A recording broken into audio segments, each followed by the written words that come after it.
Hello all welcome to యారెస్ news channel. ఈరోజు stock market పూర్తి వివరాలు. ఫిబ్రవరి 12, 2025. భారత స్టాక్ మార్కెట్లు వరుసగా 6వ రోజు కూడా నష్టపోయాయి. ప్రపంచ వ్యాప్తంగా ఉన్న ఆర్థిక అనిశ్చితి, దేశీయ ఆదాయ అంచనాలపై ఉన్న భయాలు మార్కెట్పై ప్రతికూల ప్రభావాన్ని చూపించాయి. సెన్సెక్స్ 0.16% తగ్గింది. నిఫ్టీ 0.12% తగ్గింది. నష్టపోయిన top stocks: Mahindra and Mahindra, Eicher Motors, Bharat electronics, ITC, Hero MotoCorp.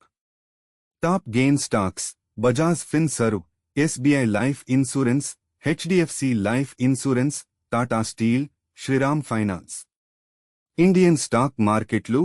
Sensex, Nifty ఈరోజు ఇంట్రాడేలో 1% కంటే ఎక్కువ నష్టపోయిన తర్వాత ఆశ్చర్యకరమైన రికవరీ కనబరిచాయి. 3 కీ రీజన్స్. లార్జ్ క్యాప్ స్టాక్స్లో విలువ ఆధారిత కొనుగోలు.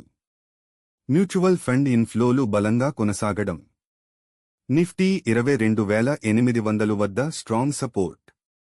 స్మాల్ క్యాప్ స్టాక్స్ సూచిక డిసెంబర్లోని గరిష్ట స్థాయితో పోల్చితే 20% తగ్గి బేర్ మార్కెట్లోకి ప్రవేశించింది. సెప్ నిలిపివేతలు, అధిక విలువల కారణంగా అమ్మకాల ఒత్తిడి పెరిగింది. జనవరిలో ఇన్వెస్టర్లు లార్జ్ క్యాప్ స్టాక్స్, గోల్డ్ల వైపు మళ్లారు. లార్జ్ క్యాప్ ఫండ్స్లో 52.3% పెరుగుదల, 30.63 బిలియన్. గోల్డ్లలో రికార్డు స్థాయిలో 37.51 బిలియన్ పెట్టుబడులు. ప్రధాన స్టాక్స్ మూవ్మెంట్స్. రిలయన్స్ ఇండస్ట్రీస్ 1% తగ్గింది. మారుతి సుజుకి 0.43% తగ్గింది.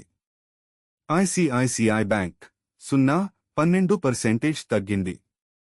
State Bank of India SBI 0.31% పెరిగింది. ఆన్లైన్లో కోటక్ మహీంద్రా బ్యాంక్ ఆన్బోర్డింగ్ కస్టమర్లపై ఆర్బీఐ పరిమితులను తొలగిస్తుంది.